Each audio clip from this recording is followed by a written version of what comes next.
Hello, everybody, and welcome to another episode of the Media Boat Podcast, your weekly episodes for our thoughts on movies, TV, music, and video games, not necessarily in that order. My name is Mike. His name is Matt. My name is Matt. His name is Mike. Thank you for joining us on this fine Tuesday afternoon. It is August the 29th, 2023. We're almost in September, people. And I know this to be a fact because this morning we did a little taster of the new Starbucks beverages and snacks that are for the fall season because they like to get ahead of things. I didn't have the pumpkin spice latte, though. We elected for the brand new apple something shaken espresso. Okay. Folks, do you like apple cinnamon things? Things that have cinnamon with apple in it? Yeah, it Yes, from time to tastes time. this shaken espresso thing tastes like an apple cinnamon pop tart. Ooh, It's pretty good. okay. We are going to walk to Starbucks tomorrow, so probably check that out. It might be a little coffee-y for you because I know you don't like the espresso Oh, yes, taste, there's the espresso in it. but tell Kristen that it's recommended. Okay. And I got a pumpkin loaf to go with it. Christy opted for the apple croissant, though. She says that was excellent, if a bit sweet. Okay. We have been getting a lot of Starbucks gift cards, so we're looking to forward to using it tomorrow. Cash them in, baby. Cash them Oh, in. yes. But in Anyways, the meantime, we got to sorry, cash in on I this episode. derailed a little bit. It's episode 398. Can you believe we're 2 weeks away from the big 400? It's happening. Yes. This upcoming week is a Labor Day weekend. Yes.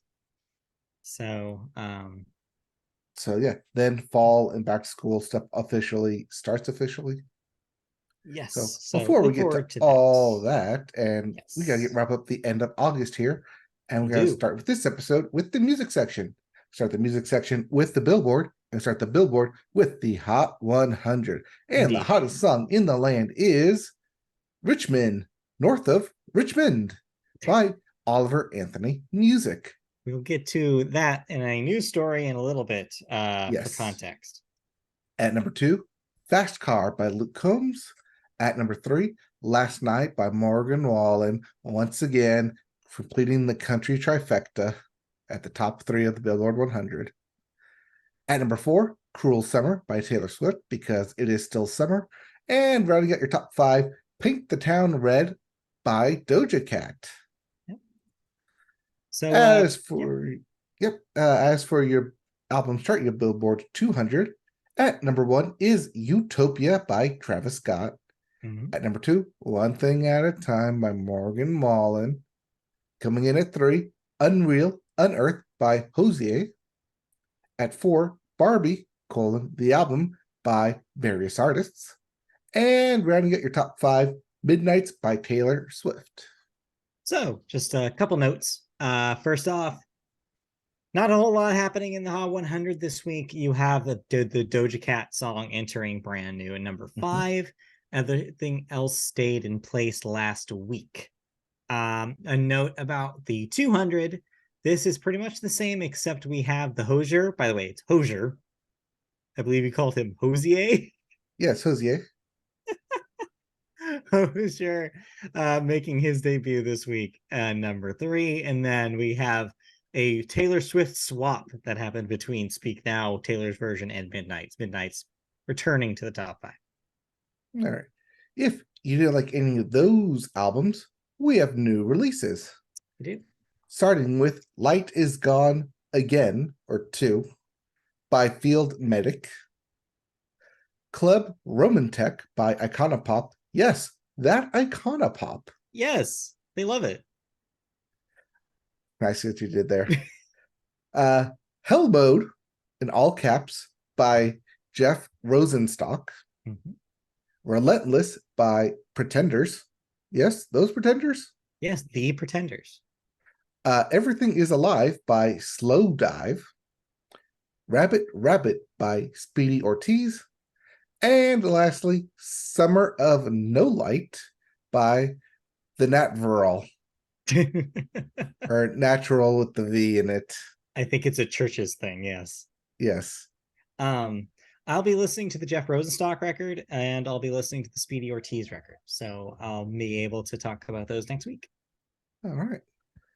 Well then, let's move into our music news, and we start over in Vegas, stopping by the Adele concert. I'm sorry I Well, keep doing stories about Adele concerts, but this one was very funny to me. yes. Well, Adele stopped her concert during her Las Vegas residency a couple days ago on the 26th to scold the Caesars Palace security who was, quote, bothering one of her concert goers. In a fan captured footage, Adele can be heard stopping her performance of Water Under the Bridge to ask what was going on in the crowd. The fan was holding what appeared to be a selfie stick and was dancing and singing along while recording the entire interaction, which the fan did later post on TikTok. Quote, as Adele called out to the audience, "What is going on there with that young fan who's been bothered so much since I came on for standing up? What's going on with him? Yes, you. With your hand up. Yes, yes, you." Uh, close quote. Security can then be heard negotiating with the fan about sitting down, but the muffled audio of the video conceals the source of the problem. Adele then continued asking, "Why? Why are you bothering him? Can you leave him alone, please? They won't bother you anymore, darling. You enjoy the show. Leave him alone." Sorry, guys. He's been bothered the whole show by security and other people sitting behind him. He's here to have fun. All of you are here to have fun. As security then quickly apologized as they followed her orders and left him unbothered for the remainder of the concert. So I feel like this is just underlining a classic concert issue. Whether or not people are allowed to stand or should stand if the people behind them are sitting. So it's also a classic conundrum of how much and how long should you be able to record a performance. Yeah, who knows if they were concerned more about his height and not being able to see around him, or the fact that they could have been being recorded by his selfie stick. Unclear. Obviously, we haven't heard from either party. But what I'll say here is, like, Adele is right. Like, if you go to a concert, there's a certain percentage of possibility that you will not be able to, especially one with seats, and you're not all standing on the same level. There's going to be a chance that the person in front of you is going to be taller than you are. I'm sorry. That's just, you take the gamble, you roll the dice. That's what you get. Sure, you've spent money on Vegas tickets to see Adele and you'd like that not to happen. But sometimes it's just gonna happen. And you're going to have to figure it out. Sometimes you get the 6'5" person sitting in front of you. Yeah, it's just unfortunate. You know, I have very little sympathy, honestly, for the people who are complaining to security, no less. You probably can bet one person in this party got up, got security, dragged them to the seat to try to negotiate, as the story puts it, with the man in front of them. It's like, that seems like they were just looking to have a bad time at this concert. Like, just look around them. Well, it's either that or someone spent $800 and complained to security that I spent $800 to see Adele and I can't even see Adele. I'm sorry. It's just, people are going to stand up. People are going to sing along. People are going to use their phones and take video. It's just, these three things are always going to happen and you can't avoid them. See, I feel like that would be the worst part, though, is that having someone sing off key while you have Adele singing in front of you through the whole thing. Trust me, I'd like to think of myself as a decent singer. I don't think I'm an off key. You did do choir, yes. However, I have been the subject of this kind of complaint. I went to a concert once where someone, I hope they don't listen to this. I don't think they will. I went to a concert once with somebody, and they literally, I was singing along to my favorite song of this person's, and I was singing along to it, and they have the nerve to look to turn to me and say, "Can you not sing along right now? I can't hear the person. I don't know if it's like the acoustics or something. I just can't hear them. I want to hear them." And I'm like, I was just baffled. I was just like, how dare you? I came here to enjoy myself. So yeah, like, sorry. I no sympathy for those people. Let the guy have fun. Come on. Anyways. Anyways. Yeah, concerts. People still go to them, people still complain at them. Yeah, turns out. All right. So let's then circle back around to Oliver Anthony music, as we mentioned, or as you mentioned, when we talked about him in the Hot 100. Well, Oliver Anthony, the country folk singer behind this year's most surprising number one hit, Richmond, North of Richmond, delivered a message to fans in a teary-eyed 10-minute video. Yes, 10-minute video posted to YouTube. In the video, Anthony addressed his viral songs mentioned at Wednesday's GOP debate. Moderator Martha McCollum opened the debate by asking Florida Governor Ron DeSantis why he thinks the message of Richmond, north of Richmond, is striking a chord with Americans. And DeSantis responded by bashing the current president, Joe Biden, and referencing Congress as, quote, those Richmond north of Richmond have put us in this situation, in a very slanted rhyme, I'm going to assume. Quote, as Anthony would go on into his video to say, quote, it's aggravating to seeing people on conservative news try to identify with me like I'm one of them. It's aggressive seeing certain musicians and politicians act like we're buddies and act like we're fighting the same struggle, like we're trying to present the same message. It was funny seeing my song at the presidential debate because I wrote that song about those people, you know. So for them to sit there and listen to that cracks me up. It was funny seeing the response to it. That song has nothing to do with Joe Biden. It's a lot bigger than Joe Biden. That song is written about the people on that stage and a lot more too. Not just them, but definitely them. All right. So before we get excited or happy or think, oh shit, Oliver Anthony's on our side, I want to pause because we need to think critically about what he's actually saying here. So sure, he's saying that he doesn't want the conservatives to take ownership of his song. He wants to make sure that people don't misconstrue his message, that somehow he was supporting that kind of conservative Republican line of right-wing thinking. That's fair. That's fine. I'm glad that he specified, because if he didn't, if he remained quiet and didn't respond to it, or if he did the Jason Aldean thing and towed the line of just not saying nothing. Right. And so, yeah, it would have been seen as support. And so I guess it's a good thing that he did clarify. But the thing is that this just complicates matters further. Because here's the thing about when you don't pick a side. This feels very centrist. This feels very wishy-washy. This feels very like, well, I don't like them, but I'm not going to tell you what I do like. I'm not going to tell you what I did mean, and I'm not going to say what any of this what I actually feel. I'm just going to say, well, the song speaks for itself, even though he had to clarify that the song didn't speak for. Second thing about this.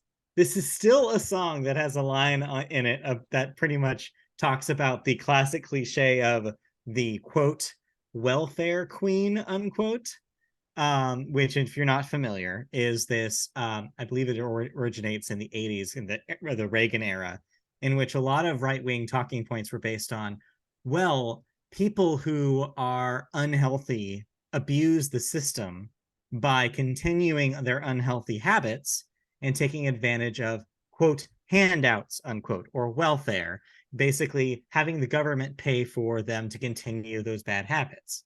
The line in the Oliver Anthony song specifically that I'm referencing, it has to do with the government. I forget the exact quote, but it's like the government shouldn't pay for the obese person's like snack cakes, essentially. It's like, all right, guy, okay, that's pretty coded language you're using there.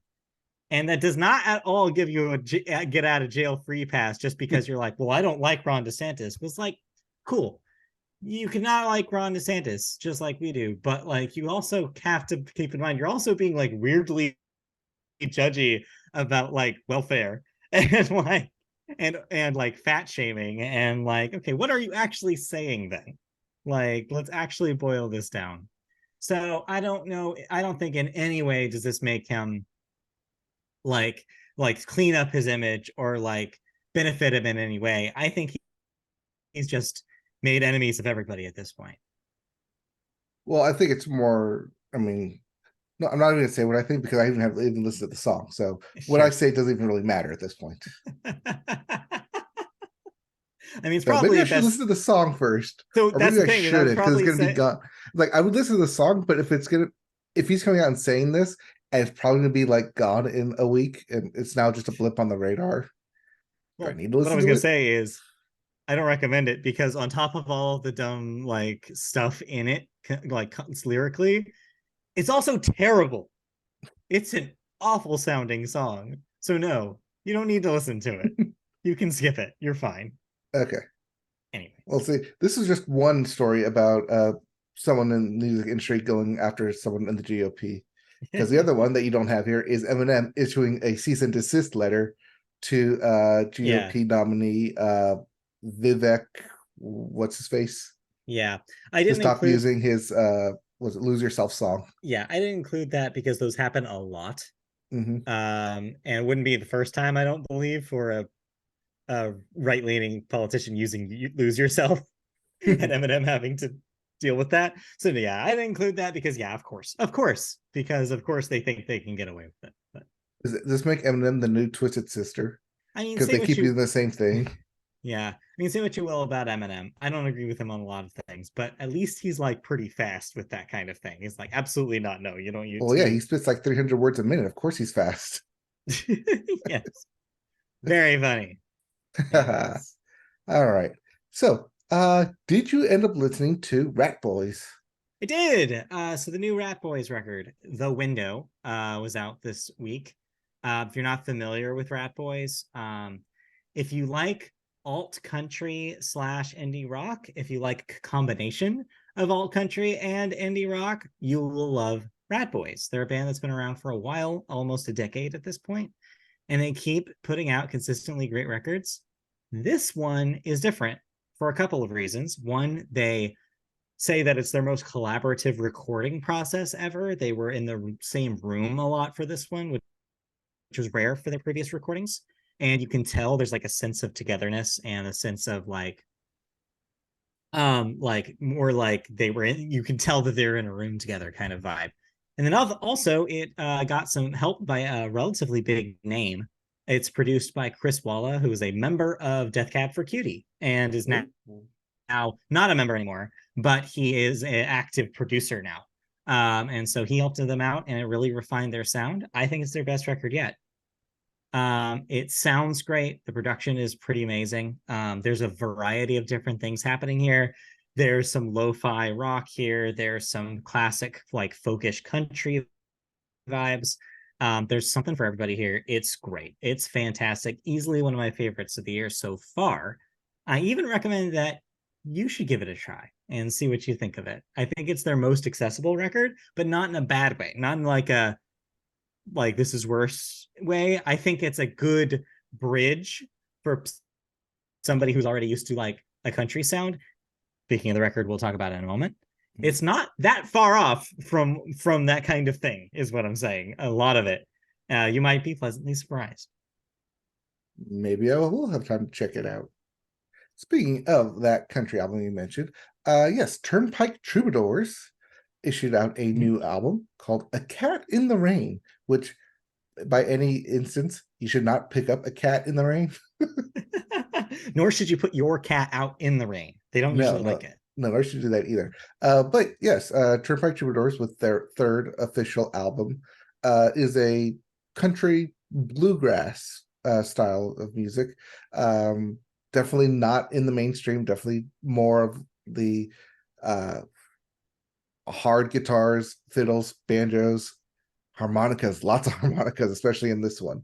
But as I was listening to it, I don't know if it was just me, but I was trying to find like, okay, what's the next like Turnpike song that I'm going to be like attached to, that I'm going to be like over and over, that I'm just going to have like repeat value into it. And with this album, I couldn't really find one. I don't know if that's just because I wasn't introduced to me by someone else, like someone that I know. So this was like me first time trying to like, okay, new album, new to them relatively. So let me try and find like what's going to be the one song that's going to be like the hit. And I Okay. really couldn't find one. I don't know if that's just because it was very like mellow and sounded a lot like the stuff on their albums that is not the hits that I'm used to. It's Yeah. more like the long, drawn out storytelling music vibes, which is good, but I couldn't quite find the that like next level hit step. As we've mentioned with other country records, people like needing to do better or try better. I liked what they did. It just something wasn't really clicking for me to where it was like an instant hit for me. And Okay. I think that's kind of where I landed on it. Just might just need to listen to it more. But if I have to listen to it more, maybe it's just not a good album. Okay, fair. I was actually curious about how you would land on this. I did not listen to the entire album, but I did get halfway through it. Mm-hmm. And it wasn't out of like any distaste. It was literally just I ran out of time and my AirPods died. Which happens at work. And so yeah, but I did like what I heard. You're right, 100% though. Its vibe is very slow paced. It's very much about the lyrics. It's very much about storytelling. If you like bluegrass and you're expecting that kind of vibe, you're gonna love it. But you're right. If you're looking for a hit song, like something that's gonna be a little bit like, An earworm, something like yeah. catchy, something to like, it's like, oh yeah, that's a good song. Can't wait for them to play this at a concert. Mm-hmm. Doesn't really happen on this album. And I I don't think think the they were closest you going, get to is A Cat yeah. in the Rain is the title track. Yeah, and I don't think they're going for it. The vibe that I got is that they wanted to kind of remain into that like conversational tone. Mm-hmm. And it does a very good job of what it is, though. I really liked the sound, like the lushness of the instrumentation. I really liked the sound of it. The production's really stellar. I don't love the guy's voice, but that's maybe just a personal thing for me. I'm picky about vocalists, but like generally speaking, I was shocked with how much I was vibing to it. I was like, all right, okay, I get this. Mm-hmm.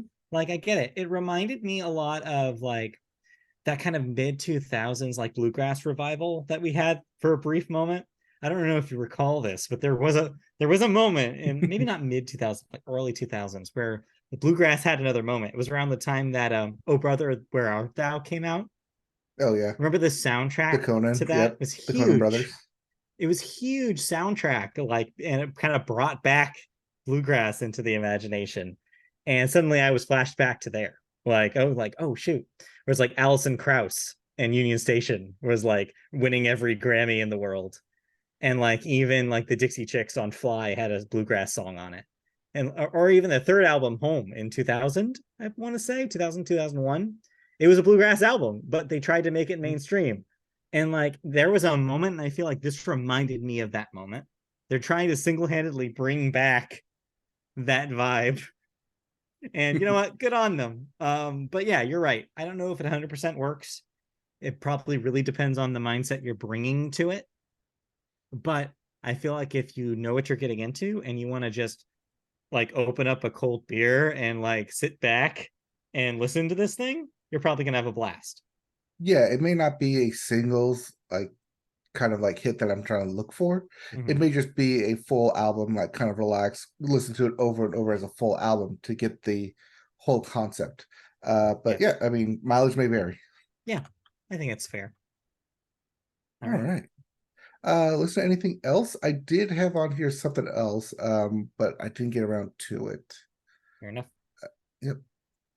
All So righty. with that, let's go into video games, and we start with new releases.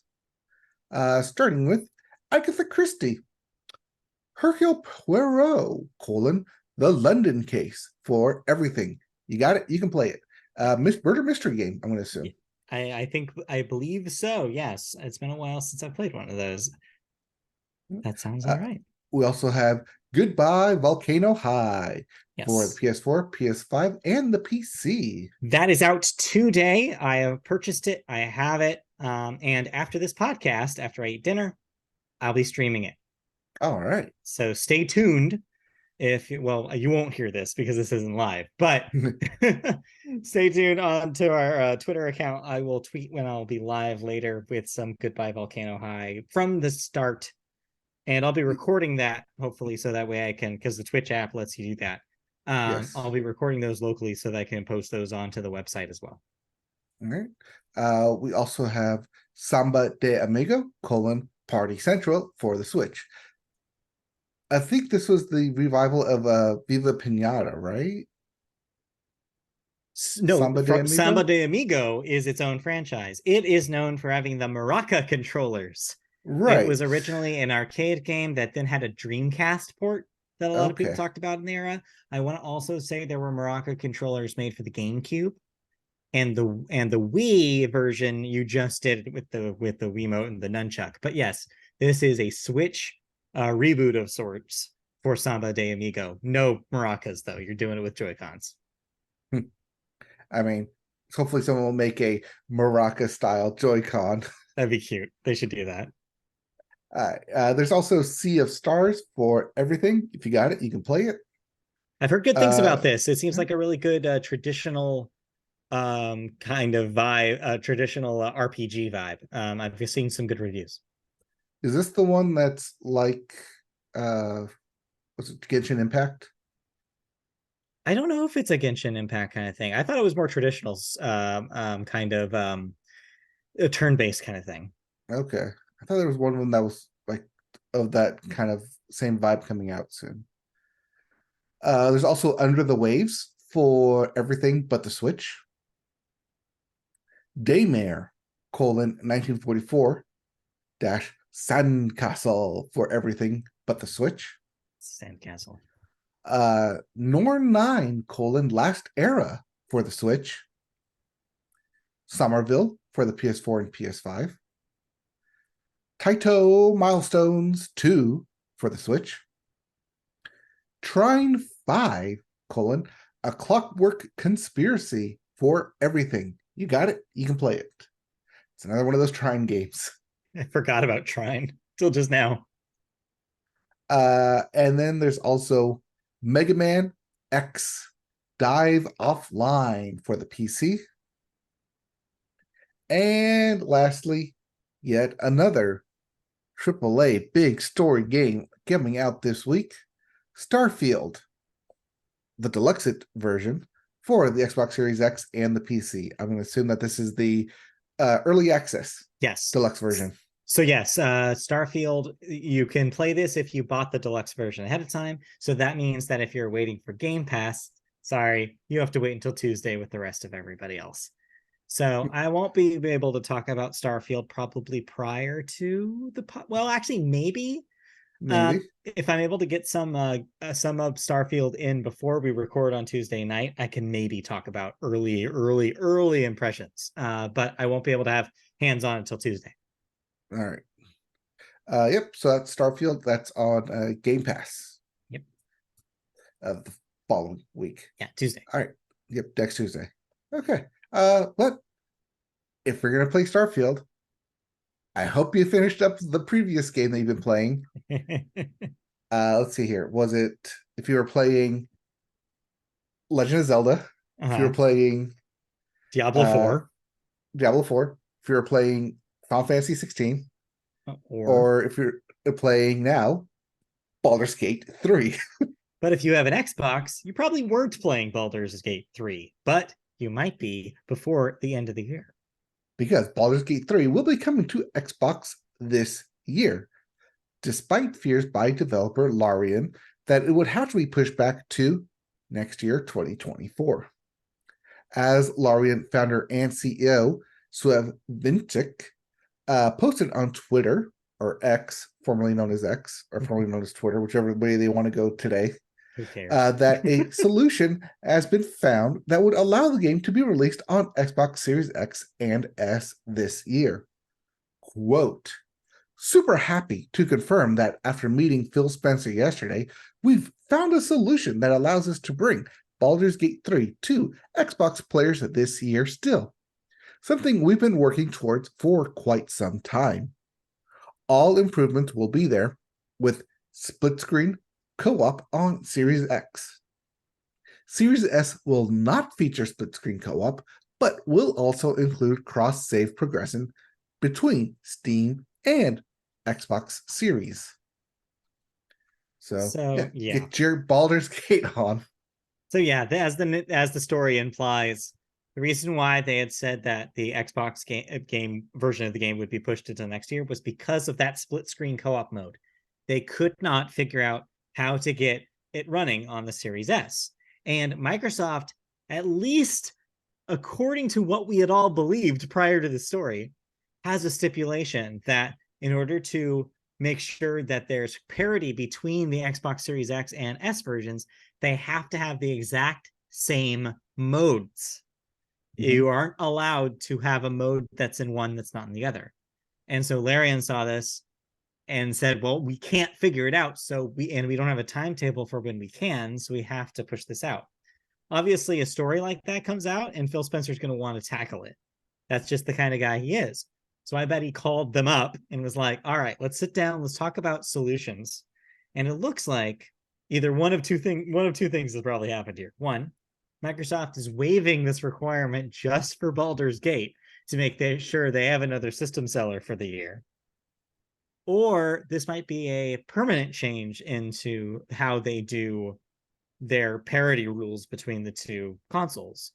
Maybe this goes forward and maybe other publishers and developers can weasel their way into making exceptions for certain modes for Series S. I don't know. All you have to do is just sell 100 million copies and right. And Phil Spencer will bend over backwards for you.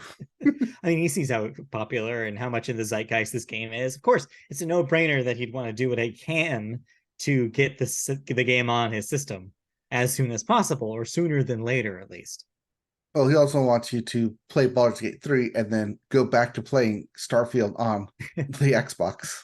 Yeah, it is unfortunate timing, though, because I think a lot of people were trying to, put that, string that needle and try to, finish Baldur's Gate or get what they needed out of Baldur's Gate before Starfield came out. Mm-hmm. Now, Xbox users are not going to have a choice. Starfield's going to be out.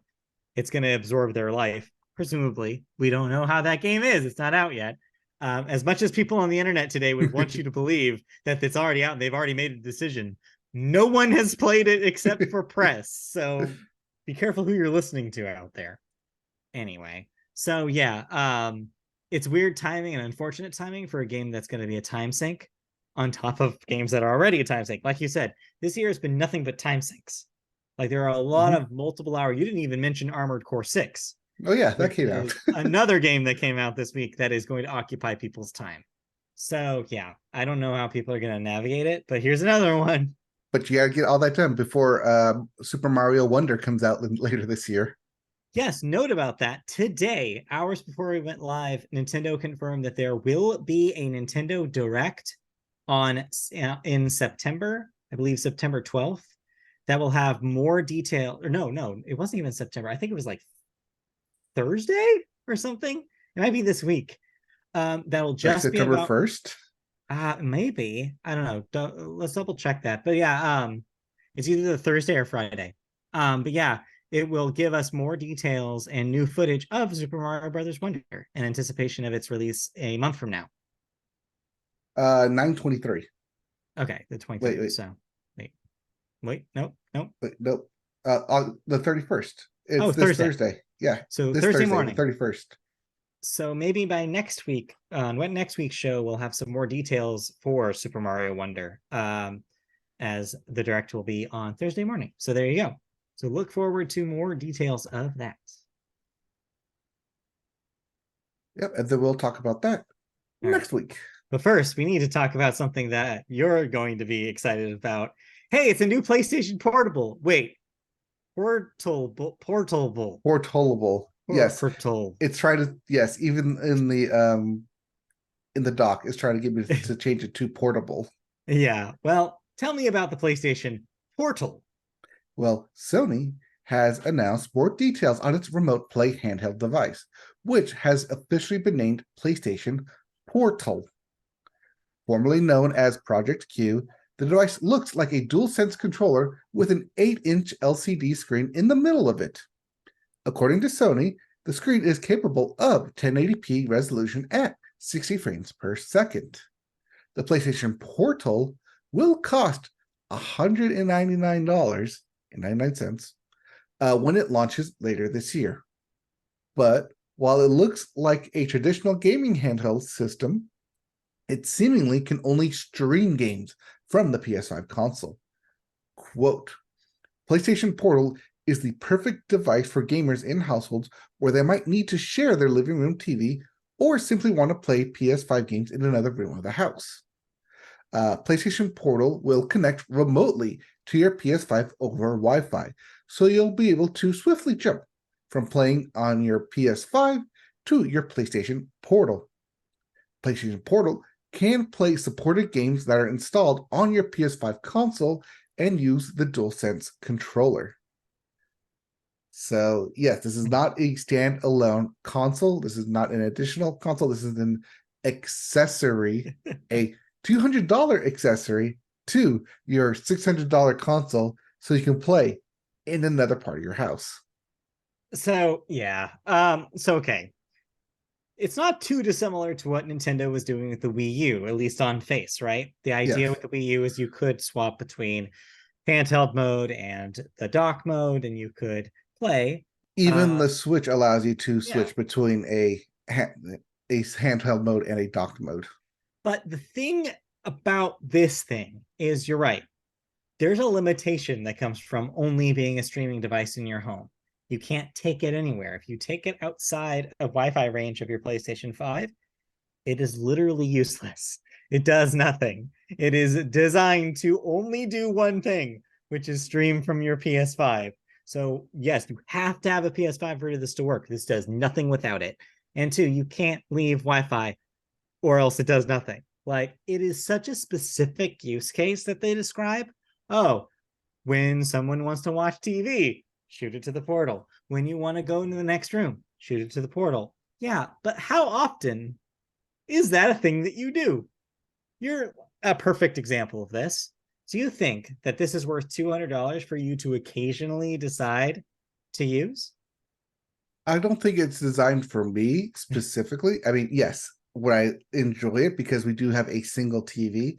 Mhm. Yes, it would be nice to take the controller and just go to the bedroom and lay in bed and play it, or like, hey, like right here, like go from like podcasting here to just playing right here. Mhm. Yes, it is nice to do that, but guess what? You can already do that from your mobile device with the PlayStation Share app. So here's the thing. Yes, I'm glad that you brought that up because a lot of people are saying, why would you spend $200 when you can use PlayStation Share on your phone and get one of those devices that acts like as a cradle and creates a controller around your phone?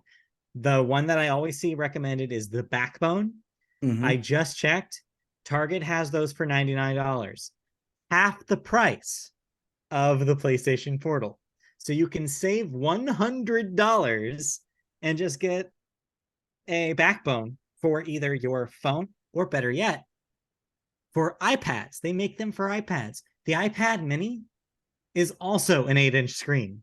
You can build your own portal, is what I'm telling you, for half the price and not And it have to does worry more about than this just thing. play PlayStation games. And it does more than just play PlayStation games. It potentially, when they do this in the future, may even use the streaming software that Sony's developing for PlayStation games inherently, similar to what Microsoft's doing already. So the thing that they've already said is that the portal will never do that. They've already said that there are no plans to let the portal stream PlayStation games from the cloud by itself on its own without the PS5 doing it first. Your phone can, though, potentially do that. And so you're getting a better experience potentially doing this on your phone. So I am just confused by this thing. I think that they maybe underestimate the use case for this and how common they think it is. Well, it's for people who have a big house and a single PlayStation in one part of the room. Yeah. Or in one part of the house, but they want to use it on the second floor. They want to use it in the garage. They want to use it The bathroom. elsewhere. The bathroom, other than the one TV. They So want to yes, play there is a while they're use pooping. for it. I get it. But also for $200, someone who's going to need it is probably living that comfortable lifestyle to where they can have it. Yeah. It's just it's priced too high to be something that's a frivolous purchase, but its use case is so slim that I'm just like, I have a hard time recommending it to even people who can't afford it. It just seems like a questionable choice when there are better, cheaper alternatives out there. So I don't know. I wonder. I really genuinely wonder how well this will do. Well, that's why it's not an actual like portable console. Yeah, I guess it's an accessory. We'll find out what it is. Yeah. Anyway. All right. Anyways, did you play anything? So no, I didn't. Everything I guess I'll talk about next week, where I'll try to squish in Goodbye Volcano High impressions and Starfield impressions into one show. See if we can do it next week. We can do it. All right. Let's then go right into the television. We start television with the Sports Corner. Sports Corner. We start the Sports Corner this week with a commemoration. The Lakers are going to unveil a statue of Kobe Bryant, the late Kobe Bryant, and Lakers great, on February 8th of next year. Are you excited to see this? Yes. So this was announced on Thursday, August the 24th, which was Kobe Day. And they'll be unveiling it on 2/8/24, which is Kobe's daughter Gianna's number 2, and then Kobe's number 8 and 24. So that's smart. That's smart. Yeah, good on them for realizing, hey, this date is coming up. We should actually do something. And kind of also unfortunate timing of, hey, this date is coming up. They should do something. Yeah, but ultimately, I think it'll be a nice addition. I think a lot of manly man tears will be shed. Yes. Also, depending on what kind of statue do they erect of him. Like, is it him doing the like Superman, the fist pump, the yelling, or his like classic backstep? Also, is it bald Kobe or is it fro Kobe? Ooh, this is an important question. I don't know. We'll have to find out. I mean, we'll find out in February. I think they go with bald Kobe instead of fro Kobe. Okay. All right. Although fro Kobe would be a nice companion piece to the Shaq statue that they have there as well, because that's when they were teammates. Aw, that'd be cute. Anyway, so that's a fun little bit. Next up, we have a Little League World Series update for y'all. We have a winner, and it's here, and they're local. California beat Texas for the title, and beat Curacao, like blue Curacao. Okay. Yes, and like the Caribbean Curacao. Got it. In the World Championship game. So congratulations to our hometown heroes. El Segundo. Yeah, El Segundo. Yep, just outside of Los Angeles, local here to where we are. They actually lost Texas originally in their bracket on a 1-0 game. So they had to go through the losers bracket to meet Texas in the championship title to beat them in a one-off game. Hey. So congratulations to El Segundo. Your parade is in the mail. Soon. Very soon. So congratulations to them. We move on to the U.S. Open, which will begin in New York this week. It has begun. They are going off right now on the blue court. Coco Gauff had a little stint with one of the refs because their opponent wasn't getting ready in time for her to serve. And she's like, that's not my problem. I'm serving. They got to get ready for me to serve. This isn't the pitch clock violation in baseball. No, this is, you don't need to be looking at me. You need to be ready. But yeah, that's happening. Tennis World is on watch in New York for the upcoming week. All right. Moving on to the world of golf, Victor Hovland won the PGA Tour FedEx Cup Championship. Meanwhile, the Ryder Cup teams will be chosen this week. Yep. Congratulations to Victor Hovland for shooting 24 under on the week. That shouldn't happen on a normal course. That's kind of insane. So congratulations. You are the PGA Tour champion for 2023. Up next, Ryder Cup, US versus Britain or England, as they choose their teams for the upcoming, I think it's this week, is Labor Day weekend, I want to say. But yeah, well, let's see, when does Ryder Cup start? And we're checking. And we're checking. This is a great podcast. Yep. Scheduled for 30th of September. So end of September. All right. Yep, September 25th through October 1st. So, but they choose now, get their teams ready, and then have a month to prepare. All righty. Sounds good. Moving on, the regular season of NASCAR is wrapping up with Chris Buescher winning the final race of the season. Meanwhile, William Byron tops your playoff rankings with 5 wins, and Bubba Wallace somehow snuck into the playoffs after all. Oh, he snuck in all right because what's his name? Brad Keselowski finished just above someone else. So by virtue of points, he snuck in at the end there. All 15 of the 16 were already determined prior to this race. So they were just racing for one slot at the Daytona race. But yeah, congratulations to William Byron. You're the regular season champion. Good luck in the playoffs.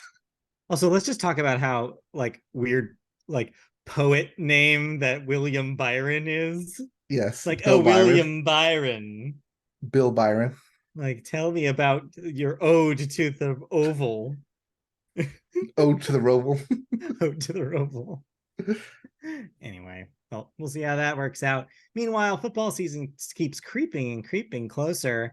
The 53-man rosters for the teams were finalized today, you say? Yep. The end of preseason was this past weekend. Congratulations to those of you who made the 53-man roster. To everyone else, hopefully a team picks you up or signs you to their practice squad. But yeah, they had to be cut by today in order to make the team. So you check your rosters. Also, this is why people do their fantasy football drafts this upcoming weekend after the rosters are finalized, so you don't accidentally draft someone who won't be on the team. Yeah, that'd be a poor choice. And to wrap up sports news today, a little baseball update. Your first team has been eliminated from playoff contention, and I'm not surprising anybody by telling you that it's the Oakland A's. Their 38-94 record this season did not, surprise, surprise, qualify them for the playoffs. Yes, they have officially been eliminated. Even if they won the rest of their games this season, they could not win. All right. But one team that has been winning a lot of their games recently, the Seattle Mariners. Yeah, let's talk about the Mariners. Their hot streak has been something else. They have catapulted to the top of the AL West standings. They were 10 out of first place at the beginning of the month. Yeah. And now they're like 2 games in first place. This must finally be the karma from the Angels-Mariners fight from last season, finally paying off in the Mariners' direction. It's all of the stuff we thought that the Angels fans thought was going to happen to them after the All-Star break, that suddenly we would just kick into high gear. All the trades that we did would matter. Just poofed up in smoke for us. But for whatever reason, the Mariners, who barely made any moves during the trade deadline, all of a sudden benefited from just, I don't know, luck? I don't know. It's just amazing the differences made. And also, parallel to this, the Rangers went on a losing streak for a while. And so they dropped all of that goodwill that they had gained. This is why you play the game. But this is what makes baseball so exciting, is that if you get hot at the right time and another team gets cold at the right time, you can immediately swap places. You're seeing something similar happening to the Phillies, which looked like they didn't have a chance at another playoff run the beginning of the season, and all of a sudden now their hitters are on fire, and they're making comebacks, and all of a sudden, like, Brandon Marsh of all people is like killing it.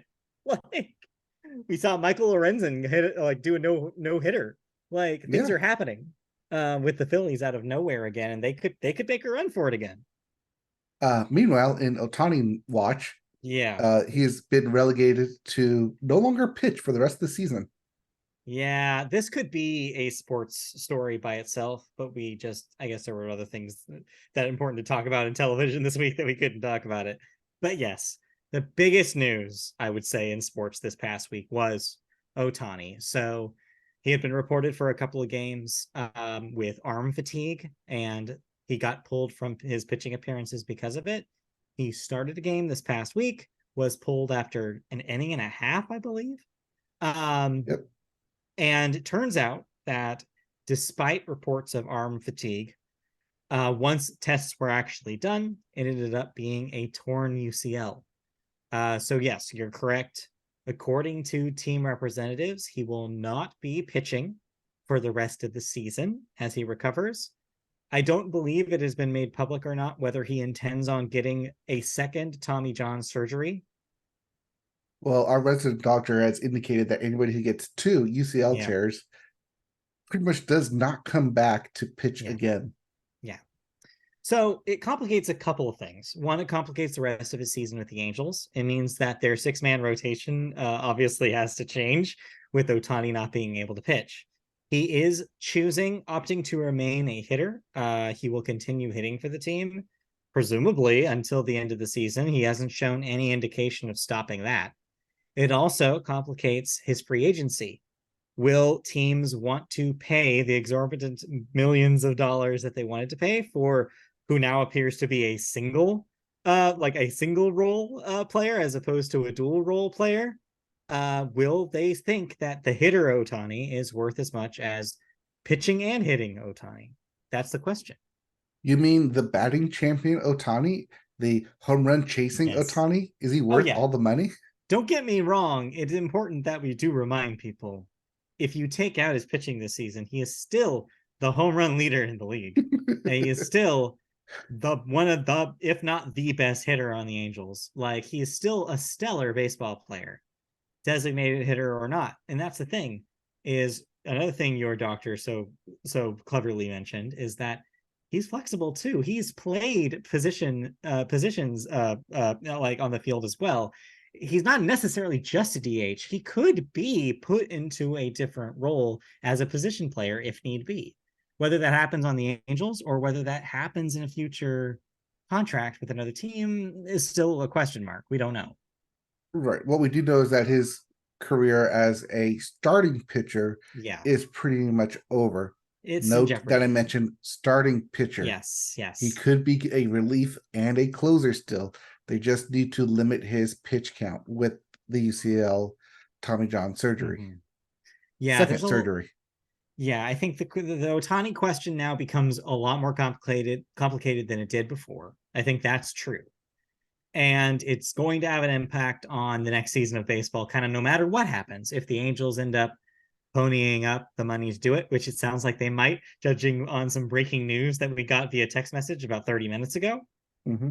It seems like the Angels are making some moves that seem like intended to, let's say, save some money for maybe an upcoming large transaction they would want to make. And maybe some regret of some money that they did pay during during the trade deadline that now that they're not sure if they need anymore. So yeah. Yeah. In other wrapping up sports news, Yes. Steven Strasburg of the Washington Nationals officially announced that he would retire by the end of the year. Yep. He is, speaking of pitchers who got injured, uh, in 2018 signed a 7-year deal for $240 million. Only pitched 8 games since signing that deal. E- I mean, that's bad for the Nationals, but good for Steven Strasburg. You got your bag. I guess that's true. That's true. Also, I And now saw he, yep, there was some management shakeups with the White Sox, yep. and I think that was parallel to some rumors that they might also be potentially moving. Did you see that?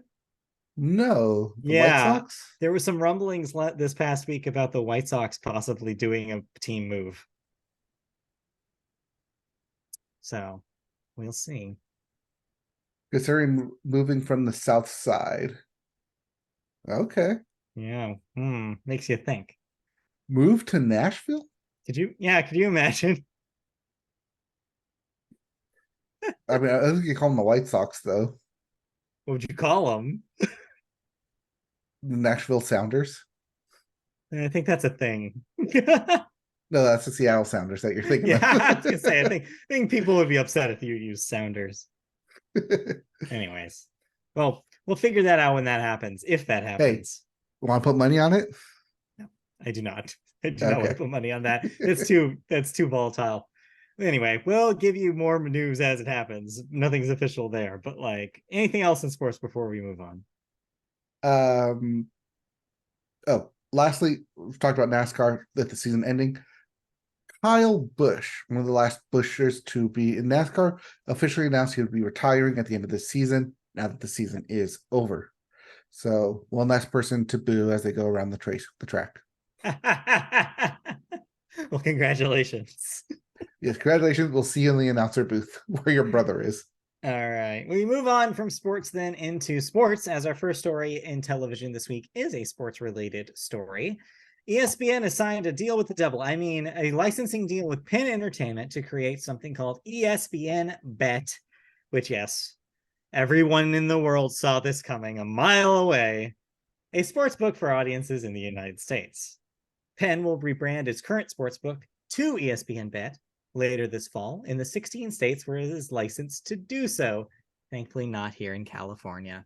The rebrand will voted include against it. Yeah. The rebrand will include a mobile website, and mutually agreed upon retail locations. Penn agreed to pay ESPN $1.5 billion in cash over 10 years, as well as grant ESPN $500 million of warrants to purchase approximately 31.8 million common shares of Penn. The rebranded offering will be ESPN's exclusive sportsbook and will be part of ESPN's programming and content integrations starting in the fall. Audiences will be able to place bets through ESPN's digital products. So you thought you were safe with ESPN getting off of Bally and all the other ones that were already, or Fox, that were already telling you to bet using their apps. Well, no, you're not safe for too much longer. This fall, ESPN is also going to be yelling at you to bet. And guess what's this fall? Both college football and professional football and Monday Night Football. And there's going to be like, hey, during our pregame, get the over-under on ESPN Bet. Do you think this player will rush for 100 yards? Do you think this player will pass for 200 yards? Who will score the first touchdown? You're going to have percentages on everything, just like the Apple TV baseball stuff. I mean, technically, was it ESPN News? The channel ESPN News already does this, where they have a picture-in-picture of ESPN Sports Center running alongside a list of the upcoming games and over/under odds, as well as a running ticker for it. Yeah. So it's just them incorporating that into a constant feed for ESPN. And hey, Disney wants to make money. Or sorry, ESPN needs to find a way to stop hemorrhaging money. Yes, and that's the thing, is that there's two parallel things happening here. One, it's the increasing overwhelming of betting taking over how sports are reported in the United States. It's been happening. This is just it happening on a bigger scale than ever before. ESPN is how a lot of people get their sports news, and it's happening there now too. So that's one thing that's happening here. Yeah, and the second thing is that's happening here, you're right, is from the Disney side. Disney has been trying to figure out what to do with the ESPN brand as it keeps losing subscribers as people cut the cable cord. They can't figure it out. It's been a mystery for them for years. We've been talking about the story pretty much every year of this podcast. Since 2016. Yeah, since they've been baffled. ESPN, I mean, it really says ESPN Plus, and then when Disney Plus came out, they started bundling it to try and save ESPN Plus. It didn't work. Yeah, because now streaming is also hemorrhaging money. They can't figure out how to make streaming at all work as a company, and so now they're like, well, let's just make this deal. Yeah, whether they like it or not, it's going to make the money. It already has made the money, and like they're just got to cross their fingers that people will still care about sports betting before it gets overwhelms their eyes every second of every day. I mean, if you're Disney or ESPN, and would you accept a deal of $150 million every year for the next 10 years? Probably. Plus 500 million in stock options?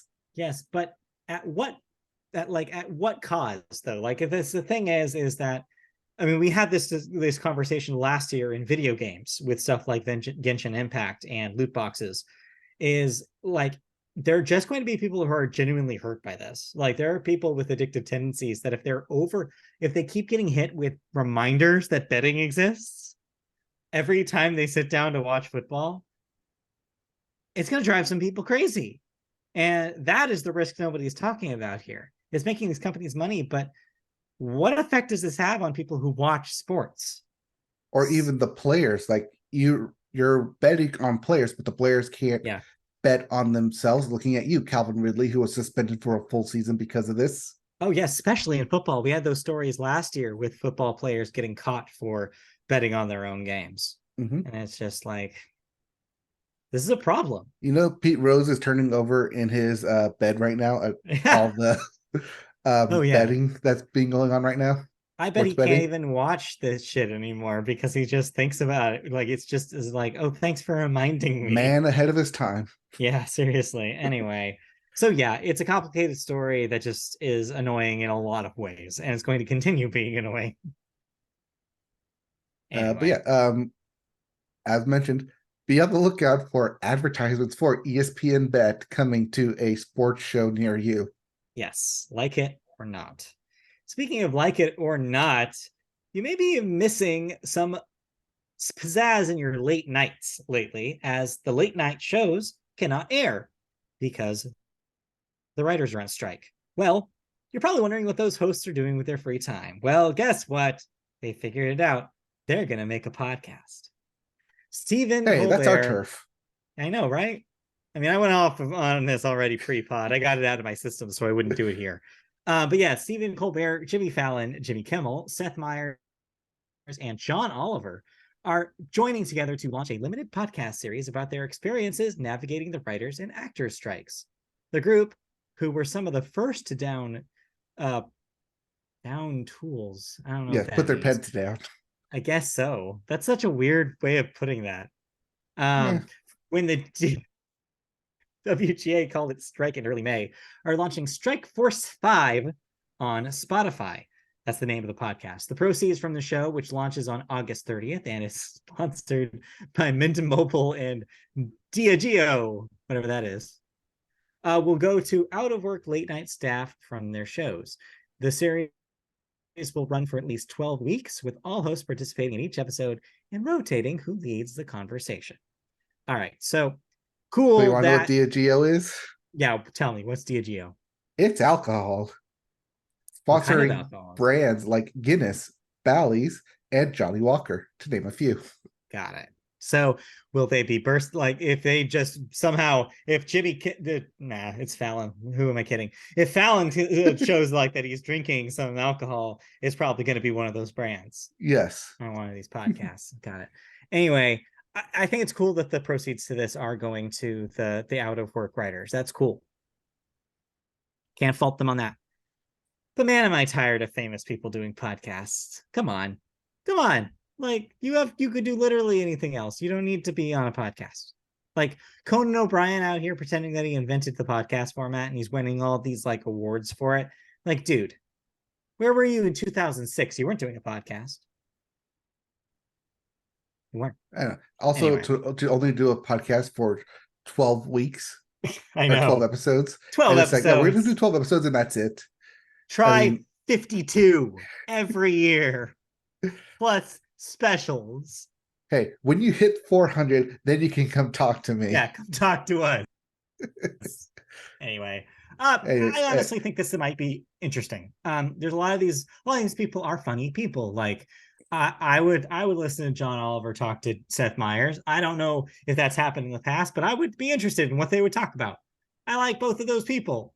I don't really care for Jimmy Fallon, but he's there too. I at least like the topics that they're going to talk about, which is their experience in the writer's room. So actors and writers balancing the line in a writer's room on a daily basis. Yeah, it could be interesting. There could be some things we don't know. And also Jimmy Fallon's there. So And then there's Jimmy Fallon. and then there's Jimmy Fallon. He's also there. Yeah, could be neat, but come on. Again, like you said, it's our turf. Get off our turf. You guys are too famous. All right. Enough famous people. You watched a CG person, a largely CG person on Disney Plus this week. Yes. Ashoka. Another Ahsoka? one in the Ashoka. Ahsoka, right? Wait, is Because it the H is after the S. is it after the S? Is it Ahsoka or Ashoka? It is Ahsoka. Yes, I have this backwards Ahsoka. here. Yes. Ahsoka. Yeah. Okay. Yes. The H, yes, it's AHS. Okay. Another one of the Dave Filoni. I'm going to take you from my comics or from my animated series and make a live action show based off of it. This one follows Ahsoka, who, although premiered and kind of had a large mainstay in the Clone Wars as Anakin Skywalker's apprentice. This takes place after episode 6 and before episode 7 in the Star Wars timeline. So it follows the series, the animated series, Star Wars Rebels. So lots of characters from there, plus Ahsoka. Starring Rosario Dawson, who people saw already as Ahsoka in The Mandalorian, as she appeared in a couple episodes there, which then led to this being spun off as people liked her character, and then went back and be like, oh yeah, there's this whole like character from like this animated show that Dave Filoni created. So yeah, let's make another show about that. But as we were talking about pre-pod about it, it does feel a little bit empty. In this wide, vast Star Wars space, it does feel like it's only focusing on some of these characters, about 4 or 5 of them at a time, in a small space, and not like this vast galaxy that that Star Wars is kind of known for. It does kind of fall back to, like, at least in the beginning of The Mandalorian, where it was like 2 or 3 characters at a time at any one episode, trying to fight or find monster of the week, or just talking to each other, trying to figure out where to go next. So it is a slow kind of pacing, and I think a lot of people will be kind of thrown for a loop and not know what's happening if you have no kind of understanding or basis of what Rebels is going into it. Yeah, one of the arguments I saw is that somebody is like, the quote I saw was, they made Ahsoka Rebels season 5 instead of Ahsoka season 1, is basically what they said. I'm like, yeah, like if you're working, you have to assume that a certain percentage of your audience is not going to know the context because they didn't watch 4 seasons of a cartoon on Cartoon Network. Like they just aren't aware of this whole universe, this side of the Star Wars universe. Not to say that they're not trying to get people to know, because I don't know if you saw this, that I guess Star Wars website, like the Star Wars website, was updated this week to have a clearer timeline and division of what they're literally calling now eras, paging Taylor Swift, of to like delineate when all of their things take place now. Because you're right, this takes place in this universe, in this era, I guess, after Star Wars has happened. Like everything's happened, like or yeah, the original trilogy, I guess, has happened, and like you're just supposed to know that inherently. Yes, you're supposed And to so pick like that now, up based on like what is it, the Empire that's reigning, or is it the First Empire? Is it the New Order? Is it the Galactic Senate? Is it like it's yes, you're supposed to pick that up in between both dialogue and on-screen interactions. It's just overwhelming if you're not paying attention to everything. It's the same problem that people have with the MCU now, right? Which is you miss a thing and then you see the next thing because it has a character you like better or whatever. And you're like, wait a minute, what? I was supposed to be paying attention to this over here. I didn't watch the Disney Plus thing. I have no idea what this is talking about. It's like what we were talking about when we watched Black Widow. Is like, oh, you're telling me that the thing at the end of Black Widow doesn't matter unless you've seen a Disney Plus show that gives it like context? Like, they can't expect everybody to absorb all of this, retain all of this, and still want to come back for more. Mm-hmm.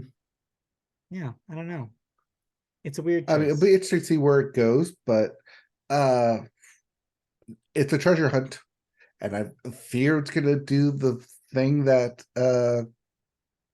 Last Jedi did, which is make it a treasure hunt and then do a Goonies reference, and it doesn't work.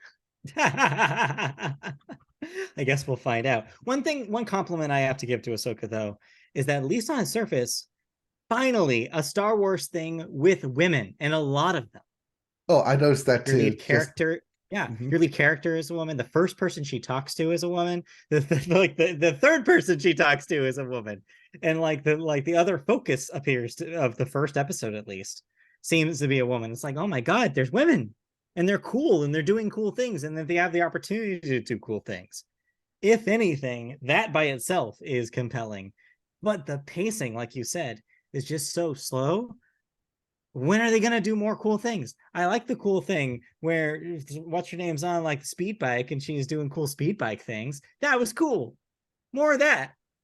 Yes, Less but also walking notice through that it's just her hallways. on an open road Yeah. with like nothing around in like CGI land. But at least she did a cool thing in CGI land. And at least they got fucking Sarah from Illuminati Hotties to sing the gibberish alien song. That's rad. More of that, please. I love that she's like now canon in the Star Wars universe. That's super cool for like 5 people, including me, who know who she is. But like beyond that, like more cool stuff, less walking through hallways, noticing things around you, and maybe we'll get somewhere. But yeah, it's not, it's not going to be for everybody. It's for the completionists, and I just don't understand why And they're the Dave Filoni live action universe that he keeps yeah. building. I feel like it's a Because they little bit don't of, want to give him anything new. well, that's the thing, is that I feel like this is a little bit of a Star Wars fan monkey's paw situation, right? For years, people are saying the Clone Wars was the best thing. It's so much better than the than the sequel trilogy. We love Clone Wars. Give Dave Filoni creative power. Give Dave Filoni all this stuff. They finally give Dave Filoni power. Let him do his own thing. And now there's so much of it that it feels like it might just be maybe a little indulgent. Well, no, it's Maybe not just a just little bit. that.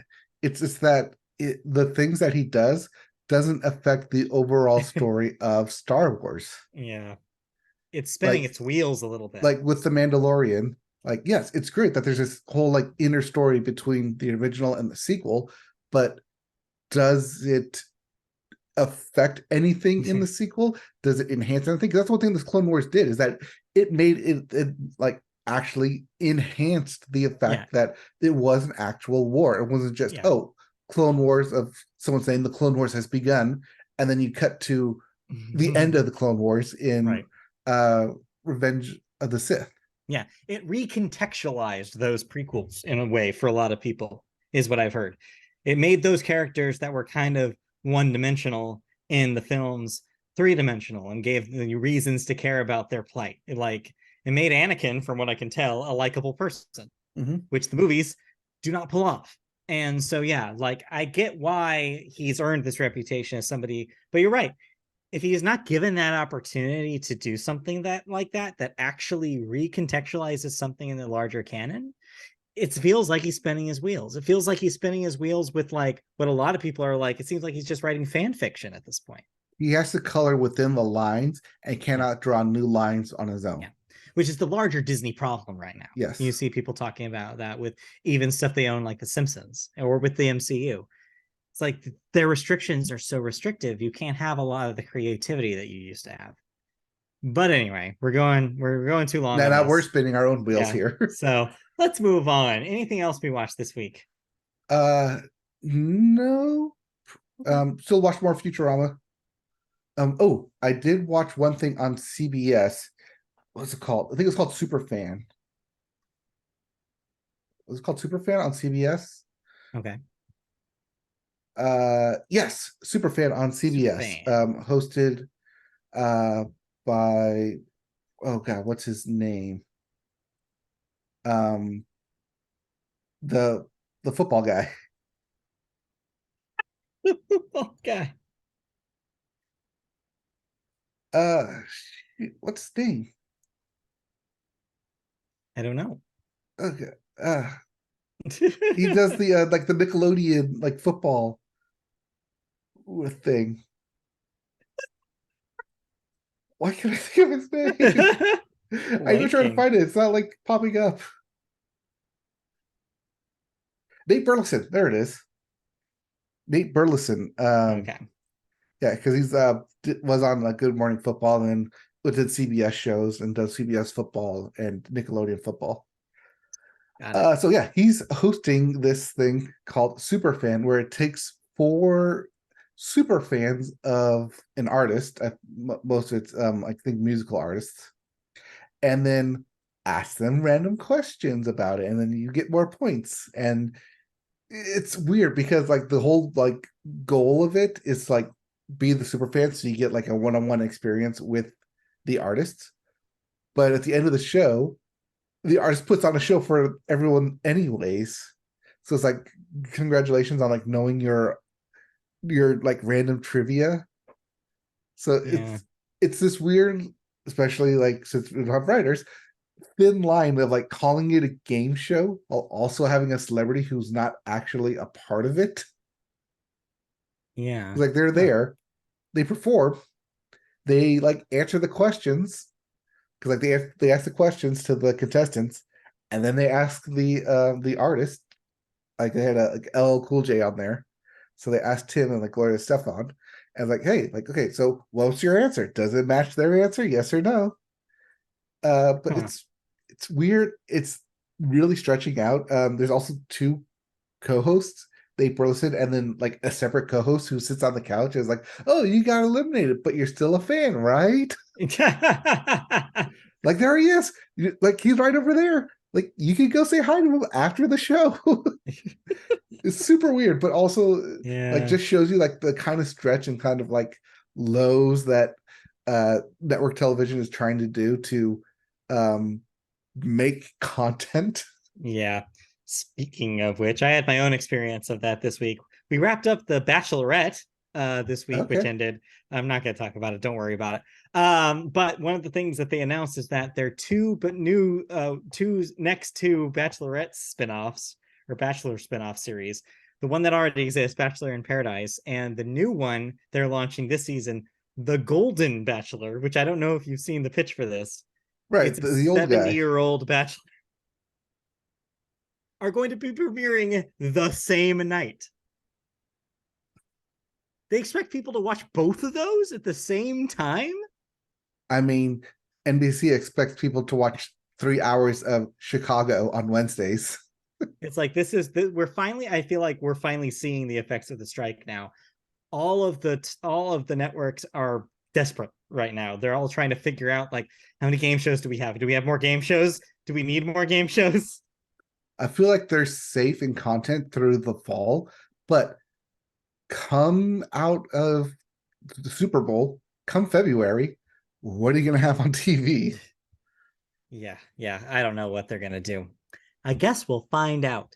But first, let's find out what's no longer on television as we jump into cancellations and What am I no renewals. longer watching?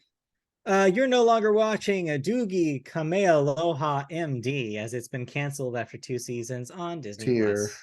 tier, Sorry, no more Hawaii feels. yes. Netflix's Syntonia, its fifth season will be its last. The Idol on HBO canned after one disappointing season. I guess they didn't want to make any more of that. Oh no, who could have seen that coming? Yeah, I think we all figured that that would be its fate. And then renewed on HBO, coming back, 100-Foot Wave for a third season. That's it for cancellations and renewals. We move to some deaths this week. First up, Hall of Fame wrestler Terry Funk, which you don't have an age for here, wrestled in the No. NWA and the WWF, was also an actor, had a cameo appearance in Patrick Swayze classic Roadhouse. Have you seen Uh, Roadhouse? not in a long time. You should 79. 879. 79. Okay. Yeah, if you haven't seen Roadhouse, that's a weird movie. Mm-hmm. I recommend seeing it at least once in your life. Also, this week we had, oh, this is a sad one. Another wrestler, Wyndham Rotunda, age 36. Was Bray Wyatt his stage name, his wrestling name? Yes. Okay. Yes. Also went by The Fiend. Okay. a part of the Wyatt brothers.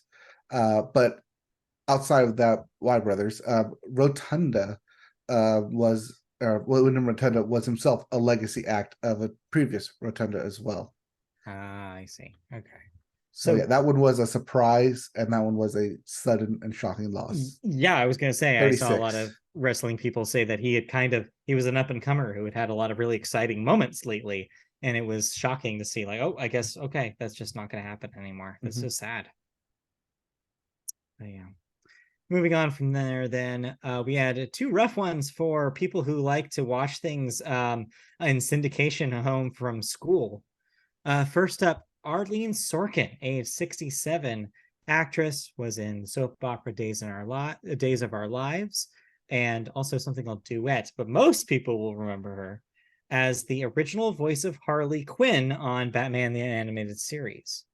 And in essence, the origination of the Yes, character as it originated on the animated series before it became a comic book yeah, up sensation. until fairly recently, she was the voice of Harley Quinn in all media. She would do it Mhm. for the video games and for other appearances of the character. It wasn't until you have the Suicide Squad movie where they where they actually cast a different actor in that role with Margot Robbie. And then more recently in the new animated series, she's played by Kaylee Cuoco. Up until those two castings, though, you were always getting Arlene Sorkin. She was that character. Mhm. So yeah, this is definitely a sad one for us millennials who grew up listening to that voice, that patented accent that she would do for the character. The Mr. J accent. Exactly, yeah. Like it's just so iconic. She would like made that character who she Mhm. was and who she still is to a certain extent. And then lastly, yes, the most high profile one, I guess you could say this week. And the winner of highest without going over. Not my joke. I borrowed that from Twitter. Oh, I've Bob seen that joke Barker. everywhere. Yes. Yes. Bob Barker, of course, classic host of The Price is Right for over 30 years. Truth or Consequences before that. When you think of game show host, you think of Bob Barker. He was 99. And yes, we will remind you on this podcast, have your pets spayed and neutered, just as he would love to remind you. Yes. 18-time Emmy winner. Yeah. Well, daytime game show Emmy winner. Yeah, But that's still an Emmy. still an Contrary to Emmy. what friend of the show Christy thinks, daytime Emmys are Emmys. But yes, Yes. a classic of the genre. Just a stand-up guy, incredible host. Everybody loves Bob Barker. It's so sad to see him go. Yep. Beat up Billy Madison or Happy Gilmore. Yes, exactly. A classic moment in movie comedy. The Price is Wrong. Yes. Anyway, let's Yes. move Bob on. Barker, that's a tough one. Even Yeah. though he hadn't hosted the show itself in Right.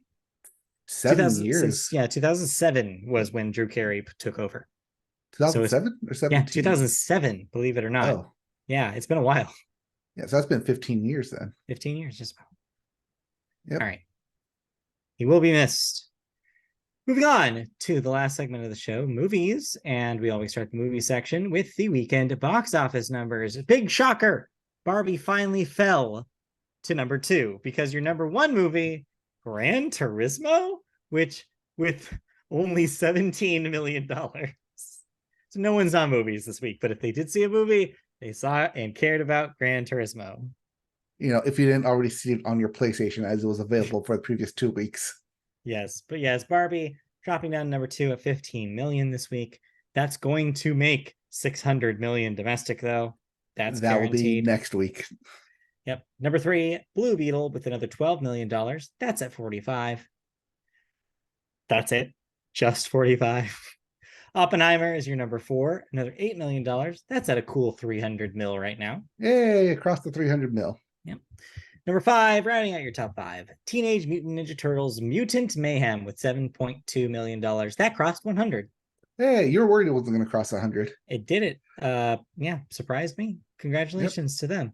And then your other debut this week debuted way down at number 9 at The Hill at only $2 million. That is your box office numbers for the week. Moving on to new release, singular, We just have one, The Equalizer 3. Denzel is coming for you to equalize things this Labor Day weekend. Yes. Be that as That it is the may. tagline. That's it. Yeah, he's going to equalize things. Let's move on to, instead of talking about movies releasing, to movies not releasing in this year anymore. Well, I'm sure glad Warner Brothers is happy Barbie is making its money. Yeah, they're gonna need it because yes, their big money maker looks like it's just not gonna cut it. Warner Brothers made the announcement to delay the sequel to its upcoming, or the upcoming sequel to Dune, Dune 2, out of its November 10th release to March 15th of next year.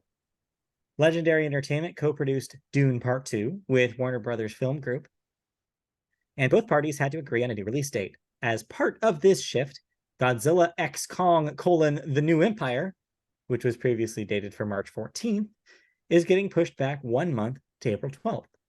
Warner Brothers is also assessing possible delays to 2024 for The Color Purple, which is currently slated for December 25th, a Christmas release, and Aquaman and the Lost Kingdom, currently slated for December 20th. But the studio plans to retain December dates for both titles. So why is this happening? It's the strikes, people. They're worried that they won't be able to get the actors to do their usual spiels and press tours if they can't promote because they're on strike. The directors can go out and promote, Mm-hmm. but good luck trying to get Denis Villeneuve away from what he's currently shooting or currently want to shoot to go to a press tour to which late night show again? Because none of them There are are on. no late night shows. Yeah. And yeah, so the actors can't say shit. The writers of these films also can't say shit. They have to wait. And so they're playing chicken with the strikes with this. They keep moving their big releases back just in case there's some sort of resolution before that. Right. This isn't a case of the movie's not done, the movie's not going to be done. We need more time for visual effects. Yeah. Or No, even COVID precautions anymore. This isn't even that. This is just strike. This is just we can't promote it, so we don't want to release it. Yeah. You'd think this would be enough for them to, I don't know, want to give a better deal to the actors and writers, and yet they haven't even talked to the actors. Like, they've been in active negotiations with the writers. Those haven't gone anywhere, but at least they're coming to the table. The actors haven't been spoken to since they went on strike. That's unbelievable to me. Like, they're not even trying. But well, why try when you can? What was the quote 2 months ago? Yeah, wait them out through October. Well, if it's March and they still are like this, I don't think they can wait too much longer than that. What are they going to do? Like, keep punting these movies forever? Well, see, that's what the Color Purple and Aquaman Lost Kingdom is, that if they're going to delay it, they're going to delay it for a full year. Yeah. And all of a sudden you have another Warner Brothers mishap on your hand with The Flash, where that thing was in the can for 3 years and kept getting pushed and delayed. Not for strike reasons, for other reasons, but hey, delayed nonetheless. By the way, that's available on Max. But still, like, it brings up questions like what happens to Oscar season if there's no Oscar movies released? Oh, don't worry. This now means that Oppenheimer will win all the technical awards.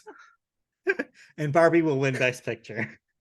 Anyways. No, Spider-Man into the Across the Spider-Verse will win Best Picture. Yeah, you wish. Animated film wins Best Picture. Come on. Not gonna happen. Will it to happen? Spider-Man. Will it to happen? No. All right, moving on. Our second story takes us to Apple TV Plus, in which Martin Scorsese has shown up with to get the nice paycheck. I mean, to make a film. Martin Scorsese's anticipated Killers of the Flower Moon is doubling down on its October 20th nationwide release date. Apple, in partnership with Paramount, has set a wide global theatrical release date of October 20th for the historical epic, nixing the previous planned limited theatrical release on October 6th before going wide. It will also be released in IMAX, where available. The film already premiered at the Cannes Film Festival to critical praise, with the Hollywood Reporter's review of the film reading, quote, "The 3.5-hour running time is fully justified in an escalating tragedy that never loosens its grip. a sordid illustration of historical erasure with echoes in today's bitterly divisive political gamesmanship. End quote. So yeah, Scorsese's hoping that the timeliness of the subject matter, that an earlier wide release date, and partnership with the streaming giant will all kind of combine to help him make a big impact. He's tried this with Netflix before. Yes, he Why tried do this you with The think he's Irishman, with it yeah, why do you also think 3 he's hours. changing tact here? What do you think the motivation was besides, you know, Besides money? yeah, money? Sorry, yes, this is an audio podcast. Yes. So I actually think that this is kind of the reverse of the strike. So while actors cannot go out and promote these, the DGA has signed their agreement with the studio. So someone like Martin Scorsese can go out and talk to and promote this film. And this, I mean, where we're at right now, it is a director's kind of release where someone with a big name like Martin Scorsese can go out by himself and release a film on name alone. Same thing with Christopher Nolan and Oppenheimer's. Kind of the same thing with Greta Gerwig and Barbie, but Barbie had Mattel and like a whole lot of nostalgia behind it. Right. But yeah, interested to see. I really just wish movies were shorter. 3.5 hours is a little bit more than I want to try out a new Scorsese movie for, but maybe I'm wrong. That's why it's on the Apple, so you can pause it and go to the bathroom. Exactly. You will need to. All right, let's move on to the last thing that we'll do today. That's it for movies. We wrapped up. We didn't watch any movies, so we don't have to talk about that. Like I said, the Flash is available on Max. I haven't watched it. I don't think I plan on watching it. I'm not going to either. It's fine. We can skip it. But what we can't skip is one of our faithful listeners sent us in a fan question, and we've got it here to read on the show. Hey, duders, got another question for you. I'm sure everyone can agree that no one in 1 million years would expect Disney to team up with Square Enix to make one of the most prolific games. But that did happen. Editor's note. And that's I realize that that's what he's saying. But yeah. What other fusion / crossovers have you always dreamed about or never thought possible? Hopefully I'm not stealing Matt's answer. Don't worry, you're not. But I always wanted to see the Pokemon meet Digimon. I felt like that was a natural crossover. Anyways, I had to read that as written. Thanks for taking my question. Look forward to your answers. So crossovers, the biggest crossover events. What do you think the future holds? Realistic or non-realistic? Biggest crossover since the car? yes, since a sport ute crossover. No, as I mentioned before, and part of my tinfoil hat theory is that we will get a MCU versus DCEU, Kevin Feige versus James Gunn crossover 10 years down the line. Maybe it's made in the comics. Maybe there is establishment. It can happen. But the thing is I don't think that's going to happen for one reason. When it happened in the comics, it was because the comics were doing terribly. They both needed each other. Right now, Disney still makes money hand over fist on the MCU movies. There is no incentive for them to invite the losers at DC over to their universe. I'm sorry. For one have you seen Disney Plus shows for Marvel? Have you seen the box office for Blue Beetle? Plus shows. I'm saying that the box office between Guardians of the Galaxy 3 earlier this year compared to the Blue Beetle box office is night and day. There's no way they would want to do a deal with Warner at this point, as long as they're underperforming in the way that they are. It doesn't make any sense financially for them. So I don't see it happening until both of them are in dire straits. All right. Not the band. In terms of other crossovers that probably won't happen anytime soon. Yes. I would like to see, I know they've done this before, but a Law and Order 5-night crossover event with each night being a different version of Law and Order. Yeah, I could see that. Or what CBS could do is a 5-night CSI crossover of a cross-country killer. Oh, going to each of the different cities. That's terrifying. Yes, I but don't want also that. intriguing because you have the different crossovers of the different cities and the different casts. I like how you're casting like old people shows. Like, I don't want to watch any of this. You're right. Um, We should cast a crossover between like My Little Pony and um Adventure Time. that could work. Yeah, Speaking of which, that Adventure Time Fiona and Cake spinoff premieres this week. that's So what made maybe me think we'll, of it. yeah, Yes. so maybe we'll talk about that next week. I've heard some interesting things about the premise of that. That seemed fascinating to me. But anyway, as for crossovers, let's see if I can think of one real quick before we wrap up. Because I know we've hit the buzzer here time wise. Hmm. Um, I would love to see more Nintendo characters come into Mario Kart. I would love Kirby to show up in Mario Kart 8. I mean, everybody's been saying this, but it's great. Just put Pikachu in there. Why not? Link's already there. Animal Crossing characters are there. Just put Pikachu and Kirby in there. Just make it a big party. Like Smash Brothers exists. You can also do it in Mario Kart. Nothing is stopping you.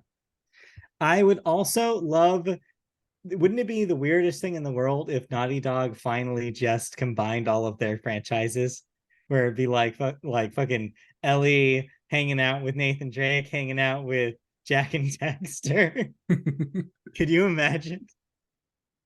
Like, just have a big party. It'll just like, why not? Let's do it. There's no reason to be so serious. It's kind of easier to do it with video game characters because, like you said, you have Smash Brothers, you have all these multiverses, Yeah, PlayStation All Stars fighting games right. where that can exist. They can fight against each other. So I feel like that could be like a cop out. But then again, we had Mario Cross Rabbits, and that was a smash hit for the first Yeah. game. Not necessarily sparks of hope for the second game, but that first one. Yeah. And don't forget about Mario and Sonic at the Olympic Games. Mm-hmm. That's supposed to be a one-off that came into a annual thing, And or just say kept a going. quad annual thing every Yeah, I 4 years. guess so. Every No, Olympics. biannual, like every 2 years, because the Biannual. Winter Olympics. Biannual. Except for 2020, that game never existed. Hmm.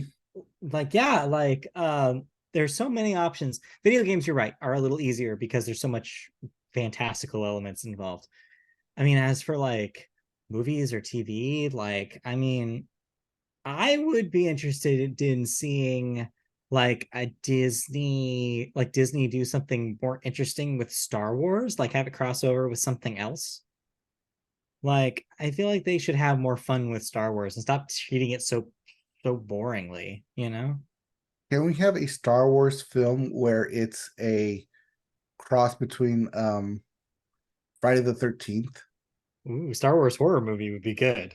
Yes. I could see Like, that. I mean, one, you have it already set in like a spaceship, so you have like an aliens theme, Yeah, uh-huh, uh-huh. No, or they set it own on that. Oh my god, they own that. they own There it aliens. is. There it is. Star Wars Aliens. Yeah, Oh my god. we That's did such a it. good We got to idea. it. We did it. Thank you for the fan question. You just earned us $1 million. Sorry, TM. I'm going to put that into an envelope. I'm going to seal it. I'm going to send it to myself. Then it's mine. No one can steal it. Do not steal. Original idea, do not steal. Okay, All right. anyways. Star Wars Thank you for joining horrors. us. Thank you. Thank you Thank for you. joining us on We'll this be podcast. back. We ended Give that us the on a great outros. note. Let's do the outros real quick. Thank you for joining us. We'll be back next week for another episode of the Media Boat Podcast with all of this news and thoughts plus more. We'll have thoughts about Starfield, Goodbye Volcano High, more Ahsoka, probably. We'll have talk about, like you just said, the Fiona and Cake Adventure Time spinoff. We'll talk about all sorts of stuff next week. So it's going to be a packed show. Until then, you can watch us on video on our YouTube channel. Search Media Boat Podcast, like, subscribe, and comment.